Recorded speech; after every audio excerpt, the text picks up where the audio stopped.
Okay, I think everyone is connected. So guys, just usual protocol, please try keep your mics muted, else it'll be absolute chaos. Okay, cool. I'm hearing Nadine, I'm seeing Nadine nod, so I'm clearly coming through loud and clear. That's good. Okay, fantastic. So guys, with me today, we have Viwe Dweba. So I'm gonna give her a quick introduction. So Viwe, she obtained her Master's of Arts in Clinical Psychology at the University of Wits, and has since amassed a wealth of experience from places like Chris Hani Academic Hospital, Charlotte, Helen Joseph, Rhinefield Medical Wellness Center, and has since, or is currently running her private practice at the Psychology Couch, where she uses an integrated psychodynamic and dialectical behavioral approach. And she has a particular focus on helping her patients gain an awareness of self and their inner workings, while giving them tools to help them navigate their life. One of the things she has done as well, she was on the radio on 702, where she did an interview with Ray. And the topic was exam readiness and how to help children prepare for exams and deal with exam anxiety. That's why I've asked Viwe to come through to us today, guys, to adapt that particular topic to us as tutors, so we can help our students out during this time while they're going through their exams. As you guys know, it's a bit tricky for students right now. There's a lot of amounts of pressure, especially for matrics and their prelims. And I think this could be useful for our students and how we can help them, and potentially actually be useful for us as well. For all you varsity guys who are writing exams, I know that's, I mean, from our syndicates guys, I can see it's rough for a lot of you guys right now. It's pretty tough. So I think there's something for everyone here. And yeah, without further ado, I'll let Viwe take it away. Hi, everyone. As London explained, I'm a clinical psychologist. Everything that he already said, I work with absolutely everyone, grown-ups, little kids, right down to the littlies that are like 4 or 5 years old.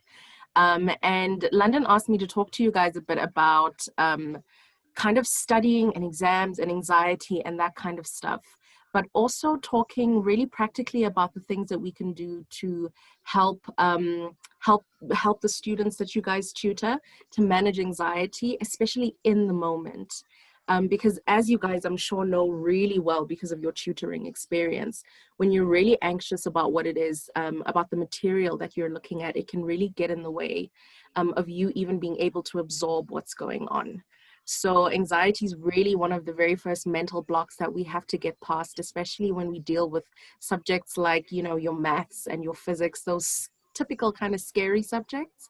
So we're going to be talking about that today. Feel free to stop me whenever it is that you don't understand something, or whenever it is that you have a question to ask, or you'd like just a little bit more explanation on something. At the end, we will have about a 15-minute question and answer section for whatever it is that your questions are. But definitely feel free to stop me if there's something that you don't understand. Sometimes I do talk quite fast. It happens on occasion. So just like wave or say something if I am moving, if my mouth is moving faster than my brain. But for the most part, I'll be sharing my slides, so you won't see much of my face for now. So let's get straight into it. Okay, technology, cooperate with me, please. No? Yes. Okay. So my understanding is all of you guys are tutors, right? Yes? Okay. So we're going to be talking about anxiety and learning. So what I've come to understand from all the conversations I've had with London is that a lot of your students are teenagers. They're in high school, private school, so they're doing a minimum of 7 or 8 subjects, and a lot of the time a lot more than that. But just to kind of talk about anxiety as we get to understand it, I want us to first talk a little bit about adolescence. So these teenagers that you guys are tutoring are in a really tricky developmental stage.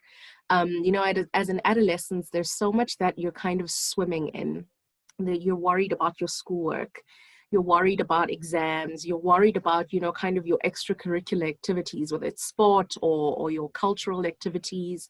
If you're in matric, you're worried about about university applications. You know, there's the whole social aspect to being alive as well. So there's friends and family. And all of this is happening while you are trying to figure out who you are actually, who you are outside of just being your parents' child and being your brother's sister, or your sister's sister, or your sister's brother, or whatever it is. But you're figuring yourself out and balancing a whole host of things. You know, we often don't think about it, and we think that kids barely have any responsibilities, but actually the teens you guys are tutoring, and teens just in general in high school, are having to balance a truckload of stuff. So there is a normal amount of anxiety that is to be expected, especially in this developmental stage, where you're busy figuring yourself out. You're in that weird in between being a child and an adult. And it's such an awkward space. So there is a certain level of anxiety that that is expected. But the kind of anxiety that we're going to be talking about is the kind of anxiety that gets in the way of you being able to do stuff. So as we know, there is a specific level of anxiety that is helpful, that motivates us. It's that kind of niggly feeling in your stomach you feel before you need to do something really important. And it's the thing that motivates us to do our best and to put our best foot forward. But when we tip over into the unproductive or unhealthy range of anxiety, it starts getting in the way of us of us doing the things that we need to do. So instead of doing, we start overthinking. Instead of prioritizing, we start procrastinating. So this is what we're going to be looking at today. I'm sure you guys have covered some of this, especially in your tutoring training, but there are some factors that get in the way of learning. Learning is a delicate kind of process. You know, it's not a simple matter of sitting down with a book and reading and reading it 5 times and then remembering what's going on. There are a bunch of puzzle pieces that have to come together so that the picture of learning is created. Cognitive ability plays a part. So is your brain actually able to do the work that you're expecting it to do? And with your slightly lower functioning kids, it might not be able to. But cognitive ability also means, what are your areas of strength and weaknesses? Some kids are more numerical than other kids, and that's okay. So you're looking at a child's cognitive ability, what they're actually cognitively capable of doing. Emotional state is what we're going to be looking at today, and specifically in terms of anxiety. So in terms of an emotional state, it's really important that you be feeling settled enough inside yourself, settled enough emotionally to actually be able to sit down, manage what you're feeling so that you can actually get your work done. You know, learning of any kind requires a fair amount of emotional regulation. It requires quite a bit of you talking to yourself and saying things like, look, I know you're feeling kind of bored and this is a really boring section that you're studying, but you know, just sit, get through it. We've got to do this. We've got to know this material, so sit through it. So there's a lot of that internal conversation that you have with yourself while you're studying, managing your feelings so you can get the work done. You know, there's a lot in terms of attitude towards the material that you're looking at. So if attitude is really also about the story that you tell yourself about what you're doing before you start doing it. And if you tell yourself that I suck at this, or I can't do this, or it's way too difficult for me, then that influences how you approach things. Physical factors, your physical environment, are you physically comfortable? Is your chair a chair that doesn't hurt your back? Is your desk at the right height? Do you have pens and pencils and all the materials that you need? There's the environment. Is there a conducive environment? Is the place noisy? Is it quiet? Are there strong smells or you know, kind of fluorescent lights that give you a headache all the time? So your physical environment. The manner of teaching or instruction is important. Kids don't absorb in the same way.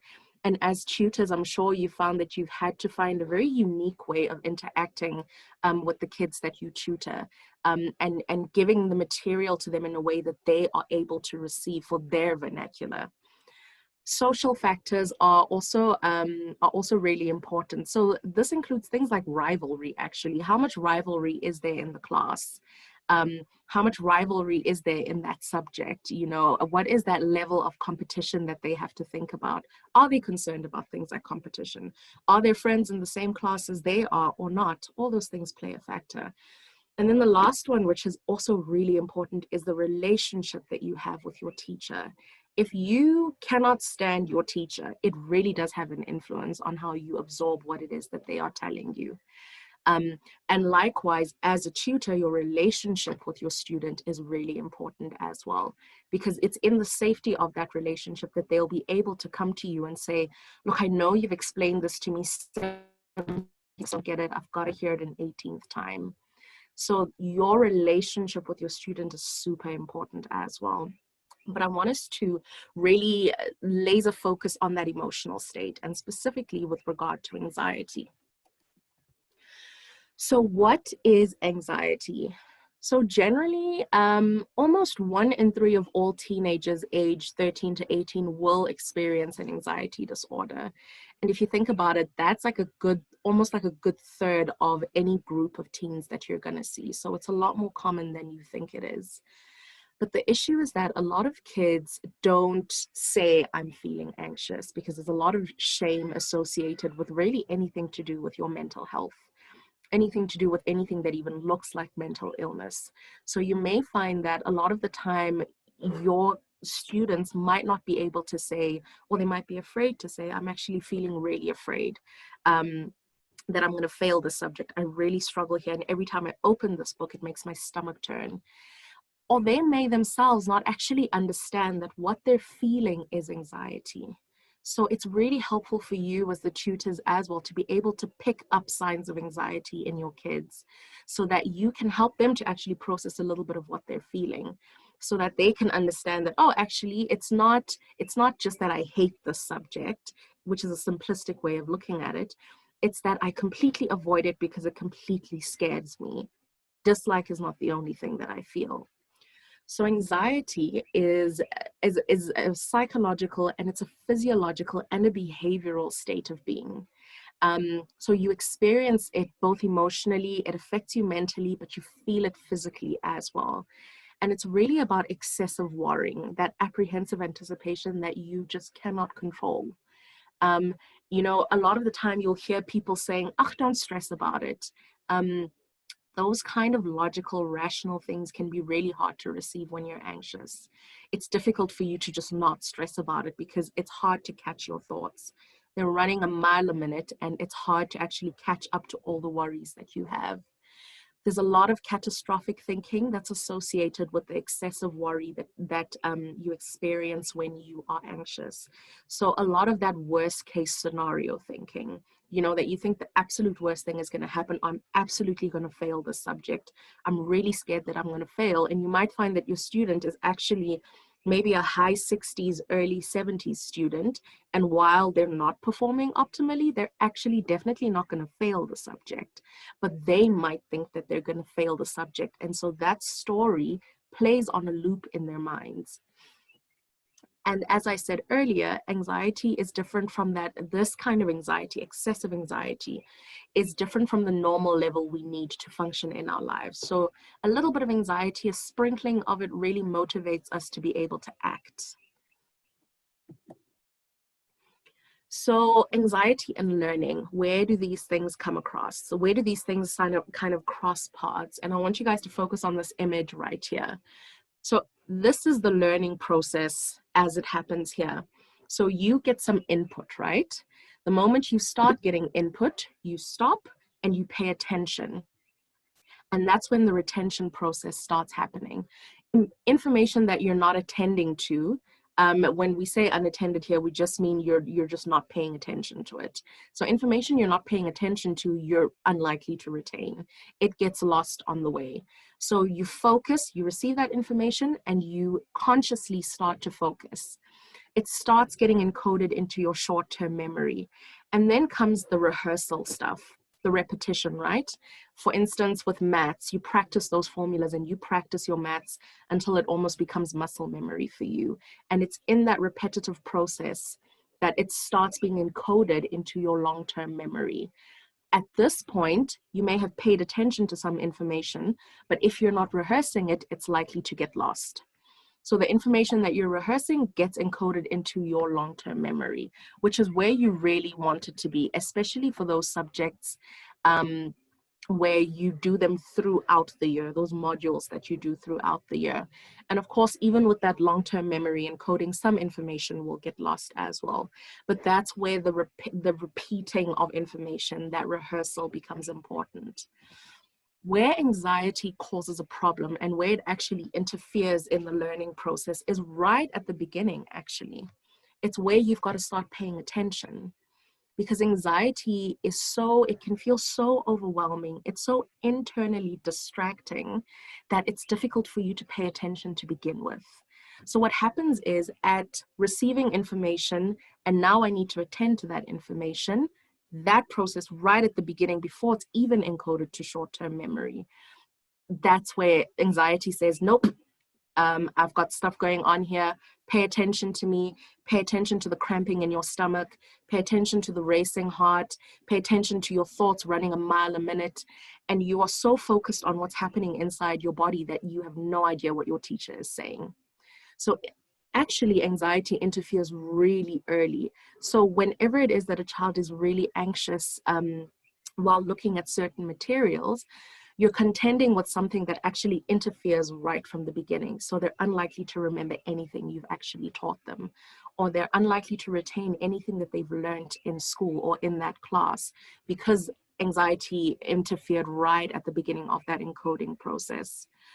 So what I want to talk to you guys about is about helping your students to catch the anxiety so that they can intervene themselves in that process while they're sitting with you, but also the skills that they learn with you are skills that they're going to be able to use for themselves as well, so that they can catch it and help themselves to not, allow everything to be completely lost. Am I kind of making sense so far? Do I need to stop? Anyone have questions? We good? Okay. On that note, guys, if anyone is suddenly lost, or if you want to think of a question, you can't ask it right now, just message me privately on the group, either the GI group, but preferably the Zoom group. So if you can just personally message me on that, if you have a question, I can then read through those questions at the end, if you have any. So just note it there, and we can address each one at the end. Cool, perfect. If you're feeling too shy to ask the question yourself, you can also do that. If you have too much anxiety. Okay, so symptoms of anxiety. What does anxiety actually look like? So often, with any kind of psychological difficulty, things often manifest as something else. So we assume that a child might be rude. We assume that they might just be lazy, but what they're actually doing is avoiding because they're anxious. So a lot of it is about also listening to the way that your student speaks about the subject that they're doing, or speaks about exams in general. So you'll find that there'll be a lot of recurring fears and worry about really routine parts of life. They might be anxious about missing classes when, their diaries are probably scheduled properly and they're unlikely to miss a class in school. So little things that are not something that are to worry about are worries for them. They may be quite restless or feeling keyed up or on edge. That child that's kind of, that teen that's restless in the seat is always getting up to go to the bathroom, can't seem to sit still or really focus. There can be hyperventilation. They can have chest pain or a racing heart. They might complain of stomach cramping as well, and headaches.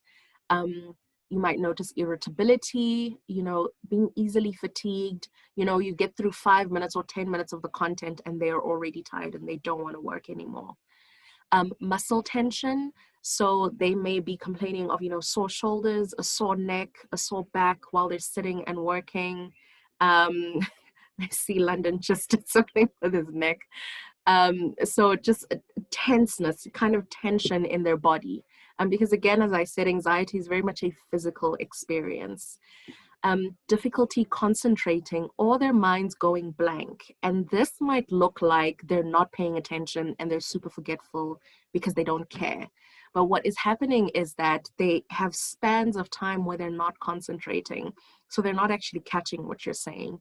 Or somewhere mid you talking, the mind goes completely blank. Anxiety does come with quite a bit of mental fog. So things get foggy.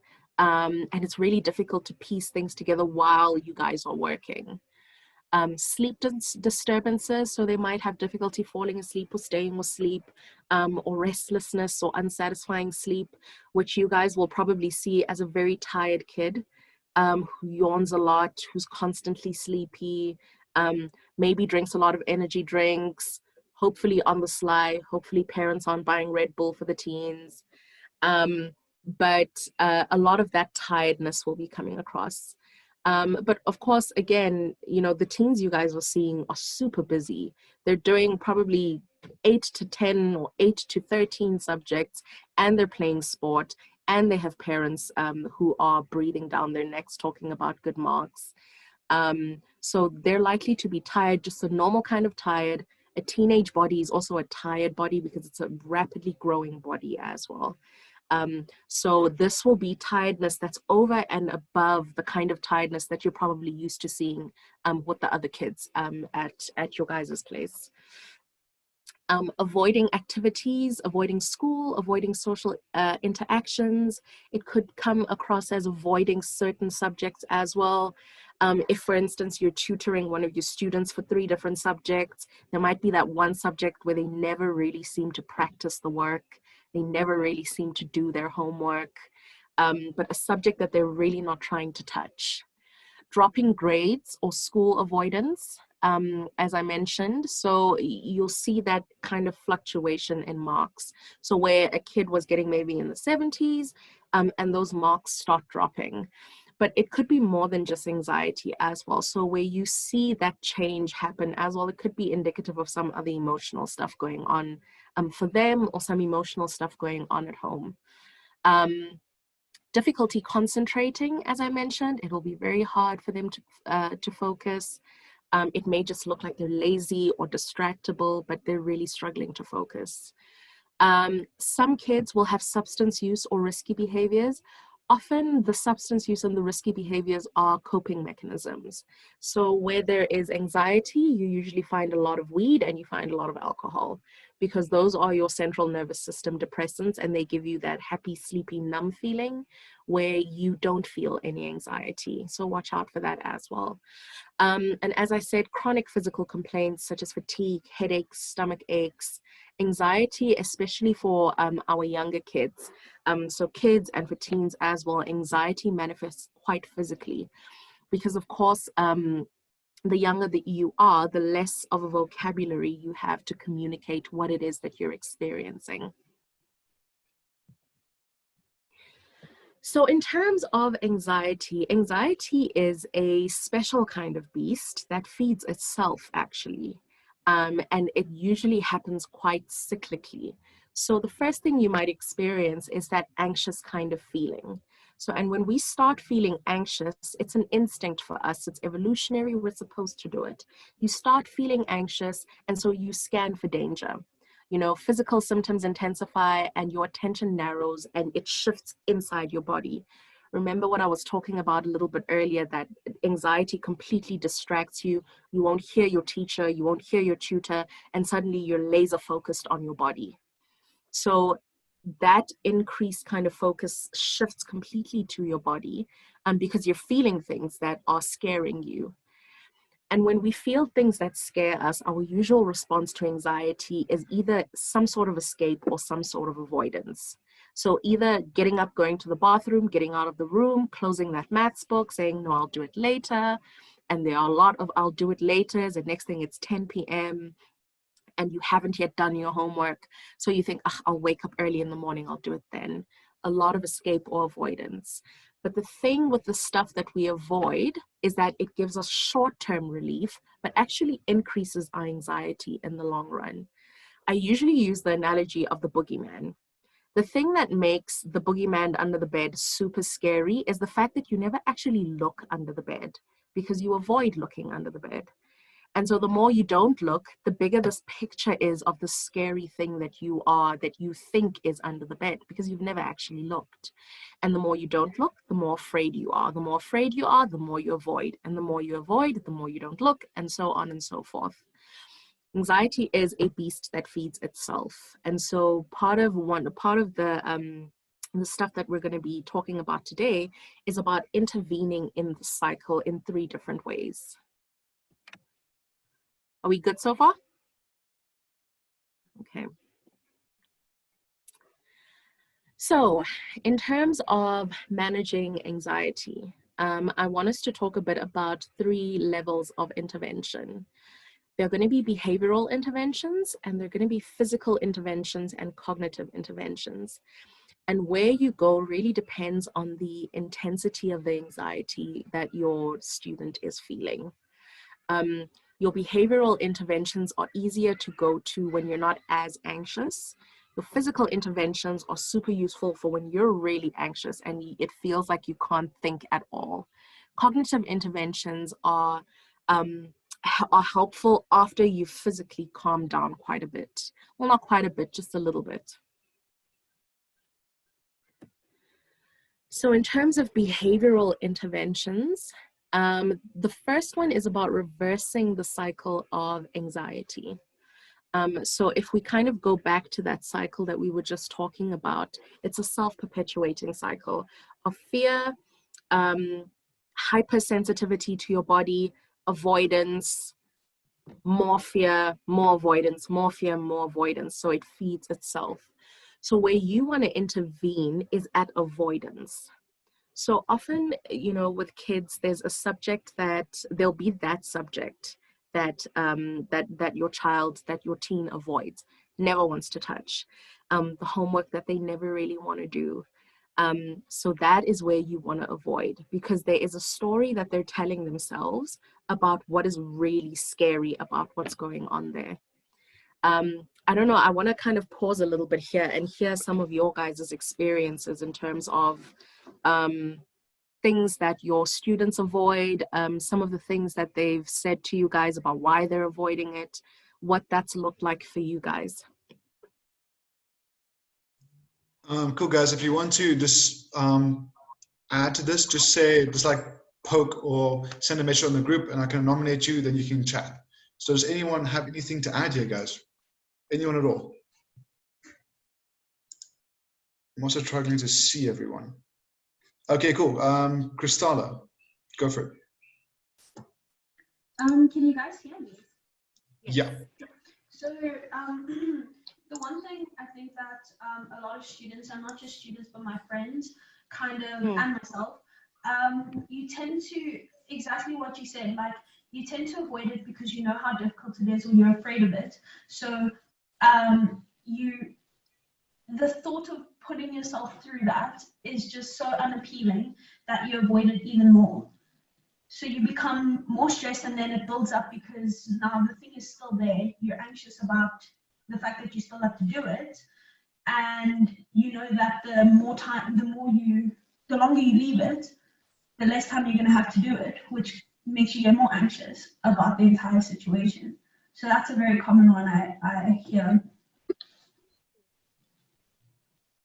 I think that's a really important example that you're making, Kristalla, especially with regard to, you know, you leave it and then now you're stressed out because you know it's still sitting there waiting for you, only where you would have had 5 hours to deal with it. Now you have 1 hour to deal with it.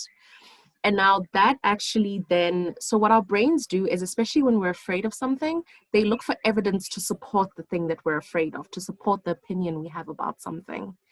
So what's going to happen now is that if, for instance, you've got some maths homework and it's a new section in maths that you've maybe been struggling a little bit with, or it hasn't really become something that you are comfortable with yet, and you need a fair amount of time to deal with that homework. So where you would have given yourself 2 hours to do that homework, you procrastinate and you avoid, and now you have 30 minutes to do that homework. And now to be able to absorb and understand and do the work of 2 hours in 30 minutes is not really possible. You can't give it the same amount of attention and the same amount of brain space that you need in 30 minutes when you actually need 2 hours. So what's going to happen in that 30 minutes? You're going to struggle because also you're freaking out now. You're thinking, I have 30 minutes to do all this work. I've got to get it done now. So your brain is not working optimally because it's afraid.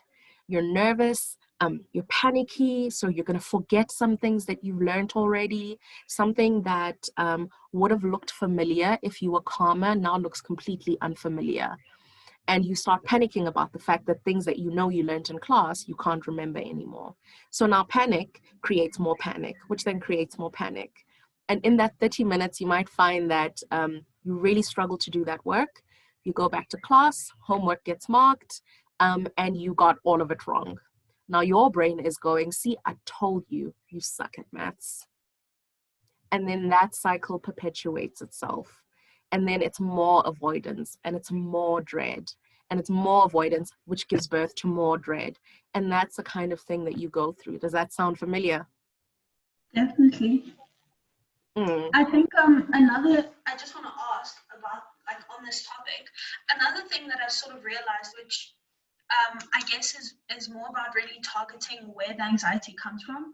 But I've also realized that sometimes you get so afraid to do a task, but it's not necessarily that task. You're sort of projecting your fears about maybe the subject or failure in general onto something. I mean, onto the specific task that you have to do. So in your brain, you kind of go, okay, maybe you have the fear of not doing something perfectly. So if this task requires 3 hours and I only have 1 hour to do it, but I still do relatively well in that 1 hour, your brain gets to a place where you're like, it's physically impossible to give this the time and energy that it needs. So whatever time and energy I do give it, that's sufficient, like that's enough. I should be proud of that, because it's like a safety blanket for failure, because you say to yourself, I know I can't do perfectly, so I shouldn't be anxious about doing it perfectly. I should just be thankful for what I sort of get from that mark. Is that also something that generally happens? No, that definitely is a thing that generally happens. And it's all kind of clumped into those avoidance behaviors, that kind of avoiding something. And you kind of justify to yourself that, well, I have so little time anyway, I don't have to try anyway. I don't have to actually put in an effort. And if I don't actually put in an effort and I get it wrong, I'm not going to feel bad. I'm not going to feel like a failure because I know I didn't put in an effort anyway. But what you're really afraid of saying, or what you're really afraid of doing, is trying and maybe getting it wrong, because also part of learning is about getting things wrong. Very little learning happens when you always get things right. Actually, getting stuff wrong is necessary for learning. You can't learn without getting things wrong. So what you're actually afraid of doing in that scenario is trying and getting it wrong, and then you feel bad about yourself. And you're spot on when you say it's so important to find out where the anxiety is, where it comes from. Are you worried because you don't feel good enough? Are you worried about what your parents are going to say to you? Do you have parents who it's really important that you get 95% average? And if you get 93, they want to know what happened to that other 7%. What is actually happening that's making you so afraid? I saw a hand that was up. Bronwyn. Sorry, I've got to unmute my mic.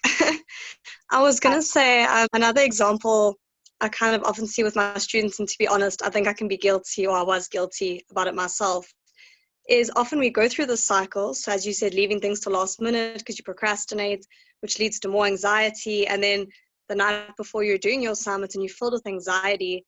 But then I see students do the whole process again because they say to me, no, well, I work better under pressure. I work better with that anxiety. But I think it's more another avoidance technique in a way, because it allows you to keep doing it, because you think, oh, well, last time I kind of got an okay mark, so maybe that's just how I fare in the subject. Not so much, oh, if I'd given myself a bit more time and less stress, I might have done a bit better. Definitely. Look, and we grow up and we become adults who tell ourselves that we work great under pressure, when it's actually, I procrastinate and it forces me to get kind of creative under pressure and sort of put something together that's average or just a little bit above average, but it's definitely not my best. And the tricky thing with doing that, with procrastinating regularly and getting okay results, is that it conditions you to continue with the same behavior, because of course you're being rewarded for that behavior. There's nothing in your situation that is saying, if I procrastinate, I'm going to fail this test. You procrastinate and you get a 70 and you're thinking, okay, great, awesome, let's do this again. And you keep on doing that. Only that method isn't fail proof. At some point, the work becomes really complex. And at some point, you miss huge chunks of work. And the problem is that when you get the real negative results of that kind of procrastination, it's really late in the game, and you're probably doing something like prelims in matric, where the work has become complex and become really dense, and there's a huge there's a huge amount that you've got to catch up on. So that's the difficulty. You know, we become, results condition us, and when we have unfavorable results, we are likely to change behavior. But when the results are relatively favorable, we continue in that same behavior. And I was going to say, other than just the results, eventually at some point, I agree, will kind of show your lack of effort there. I just think living with that amount of anxiety every week, let's say the startup in grade 9. So from grade 9 to 12, every assignment you filled with this anxiety because you're doing it the night before it's due. I mean, even if you're getting okay results, I feel like it can't be healthy physically to be dealing with that much stress and anxiety long term. No, it really isn't. Because it shows up physically. It shows up in you know, kind of how you deal with things, but your body feels anxiety as well. You know, the tension in your shoulders, that tension in your neck. And look, there's a normal amount of anxiety that we all experience, especially if we're having test season or exam season. That's normal. But when you're always carrying that around because you're always functioning on kind of disaster management, that becomes an issue. Because that is what's happening. If you're always procrastinating and always last-minuting things, you're always doing crisis management. Okay, guys, we have one more question from Maka. Then we'll continue. If anyone has any other questions, just note them on the group, and then we will address them as we get them. Cool, Maka, go for it. Hi, Viwe. Hi. I wanted to add that, like, for me, one subject that I always, like, I was really good in it, but I always got like really anxious about was English. So if I had an English essay and I did it 2 weeks before, I'd redo it like 10 times because I'd be so anxious about it not being good. So for English, I found that it works for me to do it better like a day before or 2 days before, because then I wouldn't like keep redoing it and changing things. And also, I wanted to add that with how you said when you get rewarded for procrastinating or not doing that much work, I think it also works in the opposite, where like if you do lots of hard work and you don't get the rewards, not in terms of marks, but like say, for example, with parents that never think anything is good enough, then you start to think, okay, so if nothing is good enough, why am I trying? And then you just get into that cycle of, okay, I didn't try, I didn't waste my time trying, and the level of, you know, rewards was the same. Definitely. So again, with kind of a lack of motivation, that's really important to look at as well. What is the parent's relationship to their child's marks? How do they respond to when their child does well and when their child struggles a little bit? That can be really telling. That really does come out in your students' behavior. But also in terms of that first thing that you were saying about how it helped to do your English essay like a day or two before. It's not so much about leaving it to the last minute as it is the difficulty being actually managing your anxiety once the essay is done. So maybe not doing it 2 weeks before, maybe doing it a week before would have been better, because a day or two before is also cutting it quite close if it's a relatively big assignment. So it's really about then finding ways to manage the anxiety between finishing it and submitting it. So kind of going back to, sorry, did I hear someone? Sorry, just one last thing from my side, just to add to Maka before we continue. Guys, that's a very important point that Maka made about kids not feeling any acknowledgement from their parents. A lot of our parents, I'm sure you guys have noticed, they're doctors, lawyers, CEOs, they don't have time all the time for their kids. It's just like a nod, and that's about it. One thing you must not underestimate is your impact on the child as well, as their instructor and their tutor. Especially, that's why we place so much emphasis on building a relationship, guys. If you build a relationship well with the student, they'll want to impress you as well, and you'll have the opportunity to acknowledge their progress, and they can get that acknowledgement from you. Just remember that if they're not getting from their parents, you have an opportunity to boost their morale yourself as well, as long as it's coming from a genuine place. Cool, just that thing to add there. So going back to behavioral interventions, so as I was saying, it's important to intervene at avoidance. So the avoidance is really kind of the beginning of getting into a cycle of entering into unhelpful behaviors. So the first thing that's important is fear. Acknowledge the fear and say, actually, I'm afraid to do this thing, whatever it is, because not confronting the feared situation amplifies it in your mind. And to be clear, it enlarges in your mind, not in reality, because how you perceive something influences how you act in that situation. So confronting the thing you have feared. Short term, yes, your anxiety is going to get worse. You know, as you know, that moment as you're creeping down the bed and you're lifting your bedspread to look under the bed to see if the boogeyman is there, your anxiety is going to increase and you're going to be more uncomfortable than you would have been if you had temporarily just avoided the situation. But once you start doing that and your anxiety increases, you employ some healthy coping skills. So some of the physical and the cognitive skills that we're going to be talking about now. Once you use those healthy coping skills, your anxiety will decrease. And then an important thing is going to happen. There is going to be a greater belief that you have in yourself, in your ability to control your own responses, but also in your ability to be able to weather uncomfortable situations. And that belief then feeds itself as well. Once you believe that, okay, I can actually get through this without dying, I can deal with this anxiety. Sure, I was really uncomfortable, but then I could help myself calm down and look, I got on the other side of it. That encourages you so that the next time when you look at a scary situation, that same scary situation, or even another scary situation, you look at it and you think, okay, remember there was a situation that you wanted to avoid, you didn't, and you survived it. So let's try that again. And every time you weather a scary situation, it increases your belief in yourself. It increases your faith in the fact that actually I can be uncomfortable, but I can get through it. So the behavioral intervention is about intervening at avoidance. And as I was talking about employing those healthy skills, coping skills, I want us to talk about the physical intervention. So physical interventions are about grounding. Now, anxiety, as I said, is very much a physical experience as well. And when you are physically that uncomfortable, when your heart is racing and you feel like you're not really breathing properly, you're breathing, but you're not really breathing properly, your heart is racing, your palms are sweaty, you know, you feel chest pain and you feel uncomfortable and you feel tense and your mind is racing and it feels like there's no way you can possibly sit down and actually think. When you are that anxious, you can't actually look at your schoolwork. There's no way that they can look at their schoolwork in that moment. So you've got to calm them physically. Physical calming is about grounding yourself back in the moment that you're in.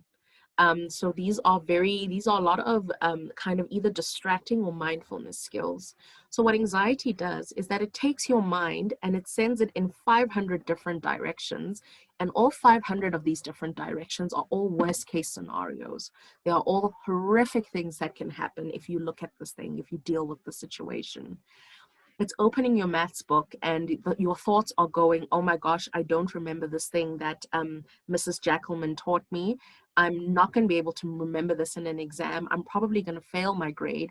Then after I fail my grade, my parents are going to hate me and they're probably going to go make me work as a waitress for the rest of my life and I'll never be happy ever again.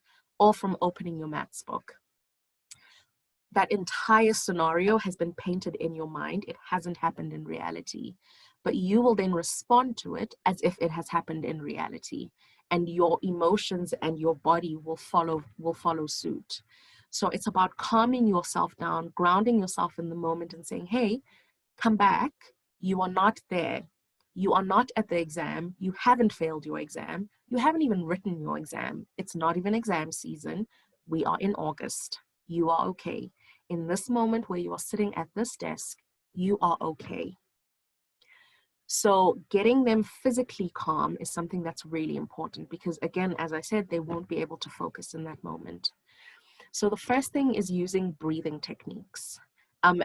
Again, this is something that you feel out depending on the kid that's sitting in front of you. Some of your students may not feel patient enough to respond to the breathing techniques. Work with what works for them.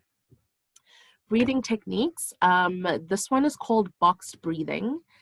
So you breathe in for 4 seconds, you hold for 4 seconds, you breathe out for 4 seconds, you hold for 4 seconds. What I find can be really helpful in terms of that is kind of tracing a square as you do it. So you're inhaling 4 seconds, you get to the top, and then you hold for 4 seconds and you do the top of the square. Then you exhale for 4 seconds and you're going down, and you hold and you're going laterally. So you keep on tracing that square. And what's important is that before you do these exercises, you talk about, okay, how anxious are you feeling now? Scale from 1 to 10. 1, I'm okay. 10 being, I cannot breathe. I'm going to have a panic attack right this second. So they need to trace for themselves, where are they, rate for themselves. They might say, okay, I feel like I'm at a 7 right now, or I'm at a 6, or I'm at an 8, or whatever. Do a physical grounding exercise, and then after doing the exercise, have them rate for themselves, where is your anxiety at right now? So they might do this box breathing for 2 minutes, and then at the end of those 2 minutes, that 7 or that 8 is likely to have reduced to more like a 3 or a 4. It's just about them being grounded and thinking about nothing other than that breathing exercise. For some kids, they'll want to close their eyes. That might be more comfortable for them. If they're not comfortable, especially when you're anxious, you probably don't want to close your eyes because you're feeling anxious. So they might keep their eyes open. Let them find a focal point. They might decide to focus on you because in that room, in that moment, you are their place of safety because they have a good relationship with you. So if they want to focus on your face, let them focus on your face and you breathe with them. The second one is a stretch, whatever stretch it is that they might do. They might feel more comfortable to do this at home. So really just a muscle stretch helps with that bodily awareness. So really being aware of your body, what's going on with my legs, what's going on with my arms, what's going on with my back, and just to bring them back into their bodies. Because also when you feel that anxious, your body feels a little foreign to you. It feels a little bit like it's not a comfortable place to come home to. And it's important for them to know that they can actually find relaxation and peace in their bodies. The second one is exercise. This might work for the athletic kids that you guys might be seeing. Any kind of physical activity, literally anything. They could jog around the yard. They could do star jumps on the spot. Whatever it is that physically gets them quite tired. The point is they've got to physically exert themselves. Again, it brings their awareness back to their body. It brings them back into their body and it distracts them. So because they're focusing on their bodies, they are not focusing on their anxious thoughts. They're just aware of their bodies, aware of the moment that they're in, and helping them to remember that you are not at that scary worst case scenario. It hasn't happened. It's in your head. It has not happened. You are in this moment. You are safe. The last two are kind of I really like this one, in addition to actually that box breathing. So this mindfulness one. So it's the 5, 4, 3, 2, 1 exercise. So it's about identifying 5 objects around you, hearing 4 different sounds, identify 4 different sounds, feel 3 different textures, identify 2 different smells, and 1 thing that you can taste. Again, it's about grounding into the moment that you are in. Anxiety, again, sends you into 500 different worst case scenarios, and you need them to come back and say, come back and recognize and remember that they are safe in the moment they're in. What they are afraid of hasn't happened. So they can do this literally anyway. They can do this in the room with you. 5 objects, 4 sounds, 3 textures, 2 smells, 1 thing that they can taste. and the point is to draw you into the present. They can also sit in the chair and do a body scan. So literally paying attention to every part of your body, from your head right down to your toes. What's going on with my head? How's my head feeling? What's going on with my face? How's my face feeling? How's my neck feeling? My shoulders, all the way down to their toes, just to bring them back into their bodies. And for our really anxious kids who may struggle with these, having a physical sensation that's almost as intense as the emotional thing that you're feeling can be really helpful. So what I often do is I say, grab an ice cube and hold onto that ice cube and just feel how cold it is. At some point, it's going to start melting, and you're going to be aware of the fact that your hand is getting wetter and wetter. And because it's really cold, your hand's going to start getting sore. This isn't going to cause you any physical harm, but it's going to be so kind of intense a sensation that it's going to draw your attention right to your hand that's holding that ice cube. Especially for those kids who are maybe even on the brink of a panic attack, to ground them. You know, some kids may experience a panic attack in the middle of doing whatever work it is that they're doing, especially around exam season. So physically getting something that's really intense. They can also smell an essential oil or anything that has some sort of intense smell. I do not recommend hand sanitizer, because that's alcohol and it's a whole other thing. But any, a perfume, air freshener, whatever it is that they can smell, something intense, any kind of oil. But the ice cube one is actually a really useful one. I use it with my adults as well when they're feeling super anxious. The last one is, once you've done the physical stuff and you've gotten a bit calmer, some basic cognitive restructuring is really important. So it's really about learning to catch their thoughts, and you can really help them do this. And there are 6 steps for basic cognitive restructuring that you can do with yourself. The first thing is you've got to hit the pause button. Whatever it is that's making you feel super anxious, drop everything in that moment, put down your pen, don't, kind of push your book away and stop. And think, okay, what is making me feel so anxious? What has triggered this anxiety? Okay, cool. I'm doing my English homework, and I don't like English, and it scares me. And I feel like I'm not good at it, and I don't really understand the material in front of me. So there's my trigger. The third thing, what are my automatic thoughts? And usually these automatic thoughts are negative. And identifying those thoughts is really important, because they're the thoughts that we're not really even thinking about. They're just popping in. We're not even really aware of the fact that we have negative automatic thoughts sometimes. So what are those thoughts that are immediately just popping in? So it might be, you might say to your student, okay, take out your trigonometry book. That's what we're doing today. We're doing trig. And the first thought in their head is, crap. First negative automatic thought. That's the first thing that's come to their mind. And there's probably a couple of friends that come in with those thoughts as well, such as, oh crap, is followed by, do we really have to do this? Followed by, I suck at trig. Those are 3 things that are happening in their heads without them really being consciously aware of it. So the first thing is about catching those thoughts. So asking your student, okay, what's the first thing you thought when I said take out your trig book? And then they tell you what they were thinking. And then the 4th thing is to trace the emotional response. So our negative automatic thoughts trigger certain feelings in us.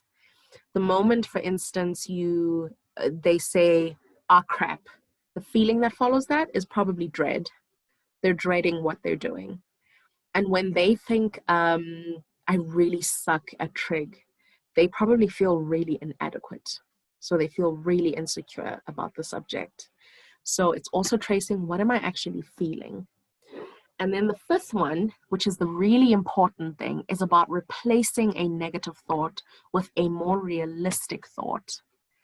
Now, realistic, probably, we usually think, okay, you've got to replace a negative thought with a positive thought. That doesn't work. Because what you're doing is, if you're just taking a negative thought and you're replacing it with a positive thought, you're pretending the negative thought isn't there. You're essentially trying to erase that thought, and that's not going to happen. Realistically, you've got to address what you're thinking. So replacing it with a more realistic thought, and the hint here is that you've got to eliminate the absolutes. And when I say absolutes, I mean, we say these all the time, like what I just did now. When I say all the time, that's an absolute. We don't speak in absolutes all the time, but I'm saying all out of habit. Or if you say something like, I will never, or it will forever be, or I can never, those are your absolutes, things that allow no room for change. So replacing a negative thought with a negative automatic thought with a more realistic thought is really about saying, if the negative automatic thought is, I am going to fail this subject. A realistic thought might be, I struggle with this subject, but I'm going to work at it, and then I will work at it because I would like to pass the subject. And that eliminates the definite element of I'm definitely going to fail. Does that kind of make sense? What you're trying to do is you've got to take it out of the realm of definite, and you've got to make room for a different outcome. So where something, this subject, I'm never going to understand it. You might replace that with, okay, I'm struggling to understand it right now, but I'm working on it. And that gives you room for change. So where there's an absolute, it doesn't allow room for change, and it makes them feel stuck in that scenario, that I'm definitely going to fail. I'm definitely never going to understand this. And that's actually realistically not true, And then the last thing is checking on their feelings again. So after you have used these techniques, check on how they're feeling. So again, like I said, that rating system, 1 to 10, if their anxiety was at a 7 or an 8, after you've done these things, after you've replaced those negative automatic thoughts that are really intense and really absolute with more realistic thoughts, that 7 or 8 is likely to be more 3 or 4. Doesn't mean the anxiety is going to go away completely, but it'll lower to a place that feels a lot more manageable. And this is an exercise that you can do with them in the moment. Especially if you really hear them speaking really negatively over the subject that they're doing. So that was the last of the techniques that those 3 kind of basic classes of techniques that you guys can really use to help your students manage the anxiety that they feel in the room while you guys are doing the tutoring, but also they can help themselves when they're at home and they're doing their homework. So the most important thing to remember, especially when you're managing anxiety, is slowing down, because your mind is going a mile a minute and their minds will be going a mile a minute. And so it's really important to push the pause button and actually take a break, take a minute, slow down. And that, ironically, is actually the fastest way that you will start to experience a change in the level of anxiety that you're feeling. So slow down. Okay, that is the end, and we are at the question and answer portion, if there are still more questions. Cool, guys. I know Kai has a particular question he wants to bring up. So Kai, feel free to pop in, ask the question. If you want to ask questions, just do the whole reactions thing, hand up, something like that. We can get to you. So Kai, go for it. Hi, Viwe. Hi. I have a student who I'll keep anonymous, and he is currently suffering from depression, generalized anxiety disorder, and ADHD, with frequent panic attacks. In matric, doing his prelims now, and worried about the end of year grade 12 exams. So it's like the worst combo you could possibly imagine. And what will frequently happen is, as he gets to a point where he develops a panic attack, he'll give me a call as his go-to for a bit of relief and finding a way out of that experience. I've done like the box breathing exercise with him before, a number of other grounding exercises with him, but nothing seems to be a sustainable solution. Whatever we do in that phone call to kind of reduce his anxiety, it'll always keep coming back because of a number of external factors that he's got no control of. So what advice would you give in that kind of scenario? So, I mean, you're absolutely right when you say that that combo is hellish on a child, hellish on a teen, especially a kid in matric. Because, you know, the depression will tell you you're not good enough and you're an idiot. The anxiety won't let you focus at all. And the ADHD makes it even harder to focus. And the funny thing is, all three of those things make it hard to focus. So he is going through quite a thing. The advice that I would give you is that if you find that those techniques are working in the phone call, but that work seems to be undone when you're off the phone, is that you've probably got to have a conversation with his parents. They are the biggest factors in terms of making any solution sustainable. So if you're going to teach him some techniques, the parents have got to know those techniques as well, because they've got to help him remember those techniques at home. So yeah, parents are they're contributors to they're one of the triggers for the panic attacks. So we've tried to have very indirect conversations with the parents about this, to indicate that they have some role to play in the student's behavior. But it's not something that, because of our position, we can't really have a large impact on that side. They sound like they need some parental guidance. They probably need to take him for therapy and be in therapy themselves for parental guidance. Yeah, because he is the difficult part is genuinely. we can't do that. So, and there's not much time left now. You know, he's matric. By the end of this year, he'll be done. And then outside of that, we won't have, you know, there's no reason for us to have lessons with him.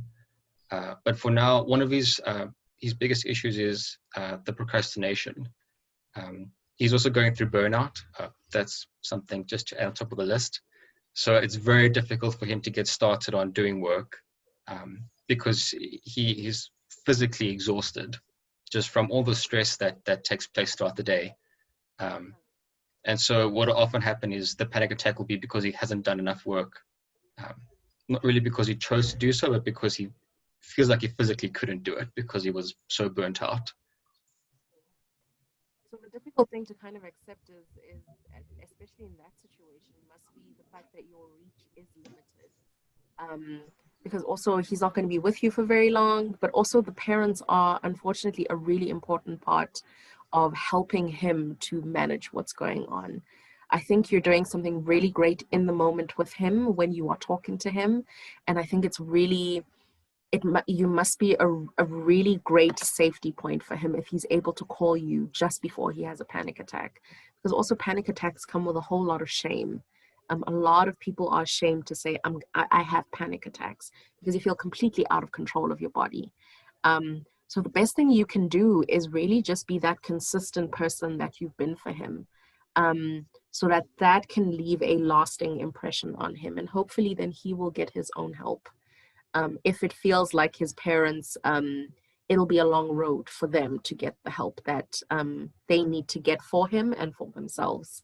So you continue doing the thing that you're doing, but his parents have got to, you can't undo the home part, you know what I mean? You're with him for a couple of hours a week. But like 98% of his time is with his parents. Yeah, cool. Thank you. Mm-hmm. And then we have Brahman as the next question. Go ahead, Brahman. I just want to ask two things. Firstly, is there always a trigger when it comes to this anxiousness? Because I think a lot of the time our students can't pinpoint their anxiety. So you'll say to them, oh, is it the test this week? Or is it just general, let's say, stressful from school? And they'll say to you, I don't know, I feel anxious today. Or I just feel overwhelmed. That was the first question. So just in response to that, there is always a trigger, a trigger to it. And it isn't necessarily something that happens at times. Sometimes the trigger is worrying about getting worried, if that makes sense. So I'm worried that I might get anxious because I'm going to go do something. And often, especially with panic attacks, worrying that you're going to get a panic attack can even trigger a panic attack. So often when you don't know what has triggered your worry, it's because you were probably worried about being worried. Okay, that makes sense. And then the other one I wanted to ask is about what you mentioned about the shame. So one of my students kind of feels shame after, as you said, they have these panic attacks, or they might feel weak or just upset at themselves, like, how can I have a panic attack when, let's say, my life is great, other than maybe a school issue or school stress or general anxiety? So how do we come in there and explain to them that, you know, these attacks are okay? They're, I mean, not normal, but they're common, you know, it's very frequent. I think it's exactly that. So what I find is giving kids some facts is really helpful. So in a class, especially with the kinds of students that you guys have, with really high functioning, successful parents, who are probably really hard on them, either hard on them or super absent, there'll be a lot of that anxiety. So especially in that class. So there are probably a lot of students who have a lot of anxiety. At least like a good third of them will have a lot of anxiety in that class. I find that giving them some education is also really empowering. So one of the things that makes panic attacks super scary is this whole mystic thing around it. You don't know what's happening inside your body, and it feels like you're completely out of control of your body. And because you're out of control of it, it can just take over and embarrass you anywhere, especially as a teen, because as a teen, kind of your social development is really important. And what your peers think of you and what other people think of you is so important. And so you're easily embarrassed. You're super sensitive to things that make you stand out. So it'll probably really help for your student to have some education around panic attacks. I actually have a really great little PDF. London, I'm gonna, when I attach the presentation, I'll also attach that info sheet on panic attacks, which explains very simply all the biological stuff happening inside your body when you're having a panic attack, so that you can really know what's actually happening, and that gives a whole lot of relief. Perfect. Great, thank you. Thanks, Viwe. I think the last question I saw was Dana. Is your question answered, or do we still have a question? May I quickly answer it? I mean, ask it. Sorry. Sure. Because I know everything. Hi, Viwe. Hi. I have a question. I don't know if this is a normal kind of situation, or if it's something that a lot of tutors experience. I find that when it comes to asking my students like how they're feeling at a certain moment, or how they feel about, I'm a maths tutor, so I understand like a lot of anxiety is surrounding maths especially. And when I ask my girl students, they tend to be very open. They're more than happy to share what they're feeling, how they're feeling, and then I can help them in certain ways. When it comes to sometimes my male students, they don't want to answer, or they're very closed off, or they give like very vague answers like, oh, it's okay. When I'm like, no, it's not okay. I know it's not okay, because I can see you're stressed, or I can see you're not understanding what I'm saying. So I want to know first, is that normal, or is it because I'm a girl tutor, or is it, and then how to overcome it, I suppose. So it's super normal. These are teenage boys, and when they see you, they see a young woman to be impressed, and they don't want to look like they are weak or anything in front of you. It's perfectly normal developmentally. They are trying to look like macho men. It's that awkward stage again between childhood and being an adult. So they're trying to look like macho men, probably trying to be like their dads. If their dads are in the picture. So it's perfectly normal that the boys won't want to be that vulnerable with you. But what really can help awkwardness is talking about awkwardness. And so actually addressing it and saying it, and saying, is it uncomfortable to talk to me because I'm a girl? And they might not want to answer that question. So actually just putting it out there and saying, it's probably really uncomfortable to talk to me because I'm a girl. You'd probably much rather talk to a guy about this. And if they really don't want to talk to you about it, then ask them, is there a guy that you can tell? Is there a man or a friend that you can trust to tell, to say you trust them with the fact that you're anxious? Can you tell them about that? You don't necessarily have to tell me. They might not ever feel comfortable telling you, not in their teens especially.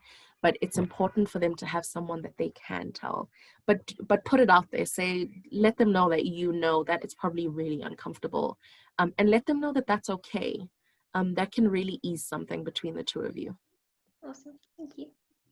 Hey guys, we have time for one last question. I see Dejine had a question from her side, so that'll be the last question. If you do have any other questions, feel free to ask. We can stay behind. And then if you guys do need to go, I do understand it's 6:15 now. But just stay for this last question with Dejine, and then you can be excused. Hi, Viwe. I just also want to ask you, like one of my new students that I recently got is a student who has like been falling behind. And I remember from high school, for me as well, I had a similar experience with science where like the foundation wasn't properly laid. So that kind of anxiety and falling behind and staying behind just keeps on building up. And this specific student also is quite a perfectionist. So she like wants to catch up everything that would be completely impossible to do.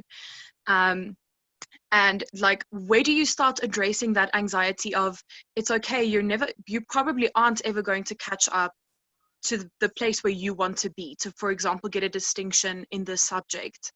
But, you know, kind of like, how do you kind of set realistic expectations, but also manage that anxiety of you are so far behind, or like, where do you start with that?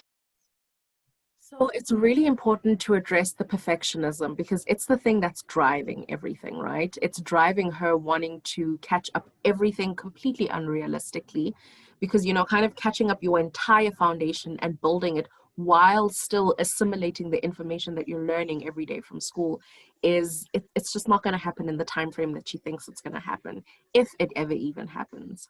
So it's really important to address the perfectionism. The thing that says it's got to be 100%, I've got to be perfect at this, otherwise it's nothing. And that probably comes from self-esteem issues. So the underlying stuff, you know, what are you afraid is going to happen if you don't get a distinction? What is the thing that you're actually afraid is going to happen? And then talk that through, because often you'll find that she is probably afraid, her fears have to do with her self-esteem. So it says something about her. It says she's stupid, she's not good enough, she's inadequate in some way. So it's not so much about addressing the specific behavior, but addressing the underlying feelings or the underlying thought processes. And you'll probably find that there's a self-esteem issue under there. So talk about it. Talk about what it is that she's afraid of. And then kind of help her to see that, because this thing that she's really afraid of is making it really difficult for her to see her situation realistically, because she feels like she probably isn't good enough. She probably feels like she's got to prove that she's good enough by getting a first here, getting a distinction in this area, because she thinks that mark directly links to her self-esteem, her self-worth, her value as a person. So address the underlying self-esteem stuff, what she's afraid of, what she's afraid it'll mean if she doesn't get that distinction. Okay, so is it a good idea to tell someone who is extremely anxious that their expectations are unrealistic? Because she keeps on saying, like, if she spends more time, she just needs to spend more time on this somewhere, which she doesn't have. But yeah. So this is why I'm saying address the stuff underneath. And then once you guys get to actually what it is that she's afraid of, then you can link it to her being completely unrealistic. But if the first thing you say is you're never going to catch up, and if you try to catch up, you're going to just get disappointed and you're going to feel terrible, she won't receive that as well. She's got to understand why it is that she wants to be perfect at this, why it is that she's being unrealistic. That's why go to the feeling first, go to those underlying feelings, those fears, those feelings of inadequacy. And then once she gets that that's what's going on for her, then deal with the realistic picture. Okay, perfect. Thank you. Mm-hmm. So Dejine, I'm assuming this particular student's name starts with a T. Okay, cool. we'll chat about T at some point. Okay. Cool. Okay, guys, it doesn't seem like anyone else has any other questions. From my side, guys, and from Genius' side, on behalf of Genius, I just want to say thanks, Viwe, for making the time for this. I know it took a lot of time to adapt it for the tutors, and thank you for being so patient and answering all the questions. And all the effort you put into presentation. I really do appreciate it. So from Genius side, I suppose it's kind of awkward because everyone's muted, but thank you very much. Really do appreciate it. Thank you. You're very welcome. Thank you for having me, guys. This was a good chat. Okay. So guys, thank you for taking the time here. I'm going to end the meeting now then. I just want to have a brief chat with, actually, would everyone then rather just leave on your own record? I'm going to have a brief debrief with Viwe. All the best, guys. Have a lovely evening, and I will see you on the weekend. Ciao.